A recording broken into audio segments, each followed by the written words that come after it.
Hello everyone, welcome to my YouTube channel. तो इस question में बोल रहा है कि साइड ऑफ अ क्यूब और length and breadth of a cuboid का रेशियो 2:4:3 दे रखा हुआ है। ठीक है। The volume of cube and cuboid का जो है आर इक्वल है और हाइट ऑफ अ क्यूबाइड दे रखा हुआ है 10 centimetre. Then find the area of the cuboid. ठीक है। तो सबसे पहले हम लोग यहाँ पे क्या करते हैं कि वॉल्यूम ऑफ क्यूब और वॉल्यूम ऑफ क्यूबाइड जो है इक्वल है, तो इसका हम लोग फॉर्मूला लगा लेते हैं। तो वॉल्यूम ऑफ क्यूब को हम लोग क्या बोलते हैं, साइड क्यूब बोल देते हैं।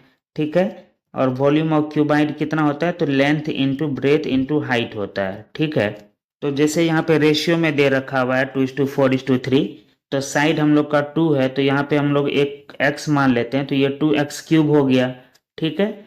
और लेंथ कितना हो जाएगा, 4x हो जाएगा। ब्रेथ कितना है, तो 3x है। और हाइट हम लोग का दे रखा हुआ है 10 सेंटीमीटर। तो यहाँ से अगर हम लोग निकालेंगे तो 8x³ हो गया और इधर 4×3=12 दहीन 120x² हो गया। ठीक है। तो x² और इधर का x³ है, तो यहाँ से x² कट जाएगा, सिर्फ बचेगा x। और 120 डिवाइडेड बाय 8 करेंगे तो 15×8=120 होता है। तो यहाँ से x की वैल्यू 15 हो गया। तो अब मांग रहा है क्या, find the base area of the cuboid. तो बेस सिर्फ मांग रहा है ना, तो क्यूबाइड का जो बेस में होगा तो सिर्फ क्या होगा, वो एक उसका लंबाई होगा और एक इसका चौड़ाई होगा। तो हम लोग जानते हैं कि तो base area of the cuboid कितना हो जाएगा, तो लेंथ इंटू ब्रेथ हो जाएगा क्यूबाइड का। तो यहाँ से लेंथ हम लोग का कितना निकल के आएगा, तो लेंथ का है रेशियो 4, तो 15×4=60 हो गया।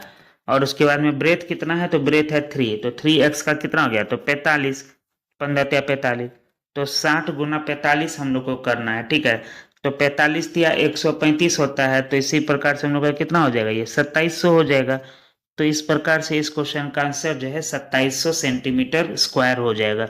तो आशा करते हैं कि आपको समझ में आया होगा। तो प्लीज़ चैनल को सब्सक्राइब करिए और इस वीडियो को लाइक करिए। Thank you so much.